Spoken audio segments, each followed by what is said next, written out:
घटना 2020 की है, जब पूरे देश में कोविड, सारी दुनिया में कोविड फैल रहा था, सारे देश में पैनिक मचा हुआ था। उस वक्त असम के वर्तमान मुख्यमंत्री हेमंत बिस्व शर्मा जी उस वक्त के स्वास्थ्य मंत्री हुआ करते थे। उन्होंने अपने स्वास्थ्य विभाग से पीपी किट्स खरीदने के ठेके जारी किए। इमरजेंसी थी, इसलिए जाहिर तौर पर सारी सरकारें कर रही होंगी, तो इमरजेंसी के दौरान टेंडर के बिना ठेके जारी होते हैं। सरकार के पास पावर होती है, उसमें कोई हम ये नहीं मानते कि उसमें कुछ गलत किया होगा। इमरजेंसी में बिना टेंडर के भी प्रोक्योरमेंट होते हैं। लेकिन ये प्रोक्योरमेंट के ठेके दिए किसको गए? कोरोना की आड़ में इमरजेंसी में पीपी किट खरीदने के ठेके किसको दिए गए और कितने रेट पे दिए गए, इसमें भ्रष्टाचार है। भ्रष्टाचार की असली कहानी इसमें है।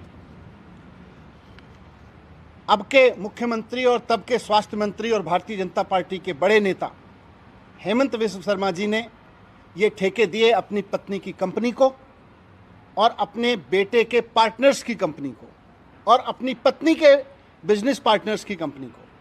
इनको ये पीपी किट खरीदने के ठेके दिए।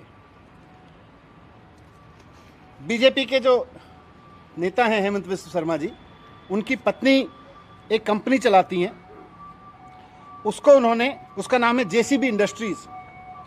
जेसीबी इंडस्ट्रीज को पीपी किट खरीदने के ठेके दिए गए और वो भी बिना टेंडर के दिए गए। चलो कोई बात नहीं, लेकिन पत्नी को ठेके दिए गए, पत्नी के कंपनी को ठेके दिए गए और उनकी पत्नी की कंपनी का मेडिकल सप्लाई से, मेडिकल इक्विपमेंट बनाने से कोई लेना देना नहीं था।